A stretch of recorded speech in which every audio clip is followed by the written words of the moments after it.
All right. When did you enter the service? When did I enter the service? Yeah. Well, right after I got drafted, right after high school.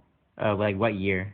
Let's see, I got graduated in 1965, and I was in country in 1966 of September in Vietnam. So you started boot camp in '65 then? I started boot camp.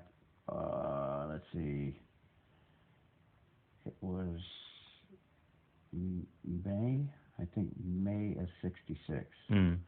Yeah, May of '66, because I was over there by September. And then where were you living at the time when you, I guess when you got drafted? I was living in Monterey Park in California. All right. Right outside of Los Angeles. Let's see. What were your boot camp and training experiences? So, like, what did you do in boot camp, basically? Just mostly it was, how can I say it?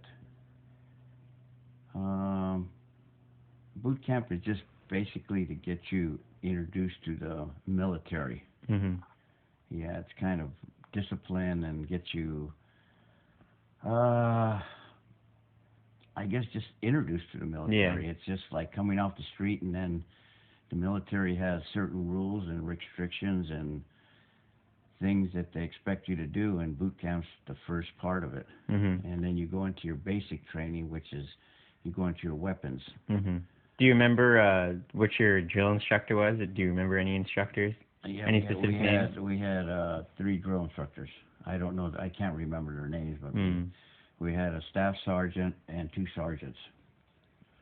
And the staff sergeant was the lead guy, and the 2 staff sergeants were the ones that basically took care of us.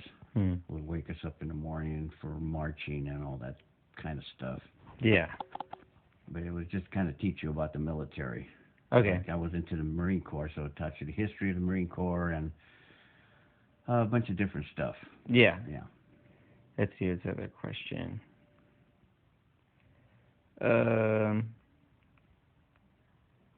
Where did you travel while in the service?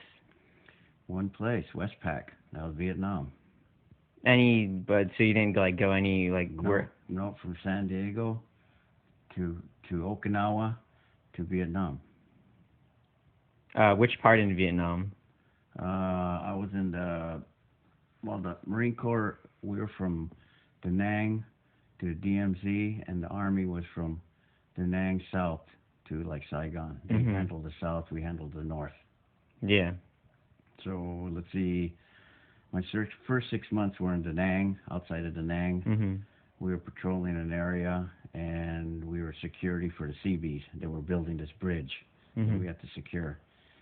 And then, about my last 7 months of that, we went up to the Khe Sanh, up by the DMZ.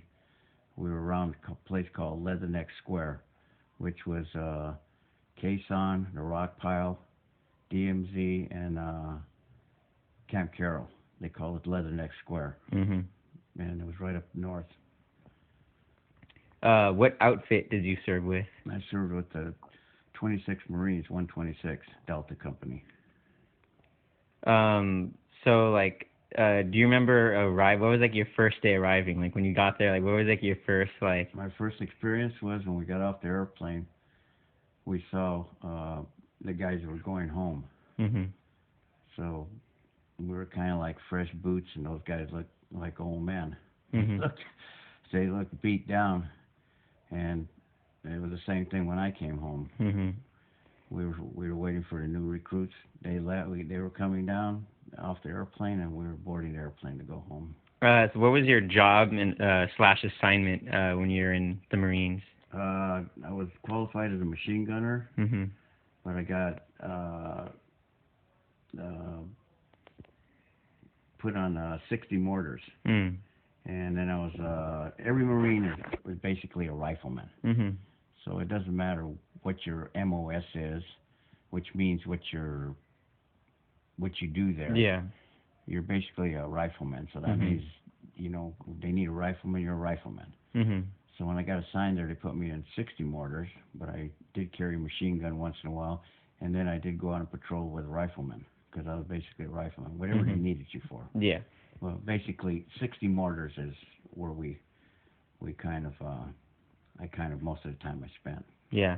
All right, there's a few more questions, a couple more.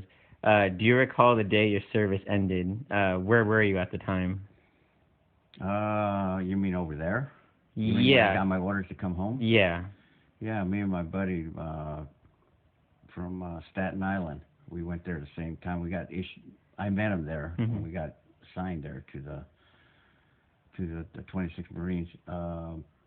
Yeah, it was in November. We got our orders. We were in our bunkers, and they just came up and they said, "Jim and Bill, you got your orders to go home," and that was it.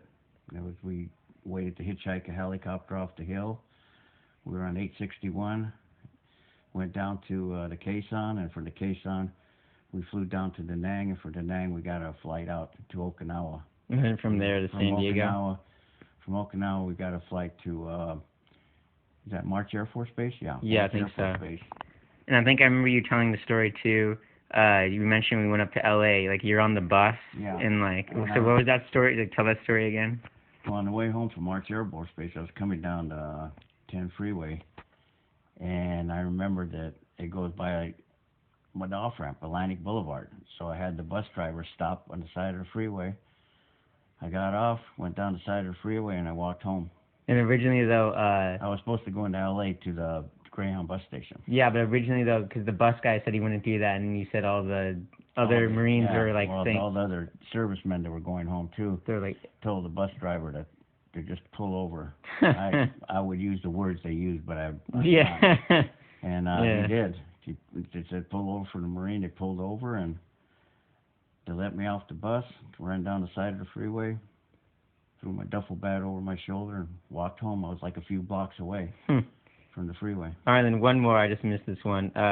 But how did you keep in touch with like relatives when you're over there? Did you send letters? Yeah, or stuff? you send letters. You had letters. They wrote to you, and like your grandma would write to me, and I'd write back to her. And then if I needed anything, they would send it, like cigarettes and different stuff little stuff that it didn't seem like a lot, but it kind of mattered over there at the time. And well, basically we were on the move, so we could really carry a lot of stuff with us. Yeah.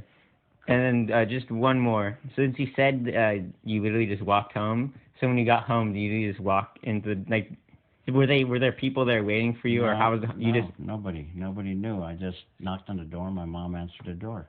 And then you just walked in? And I was home. Huh.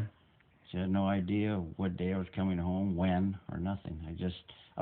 She knew that I was coming home in November, but she didn't know when. I didn't write to her. I just got my orders and packed up and worked my way back to the United States. All right, thank you. Okay.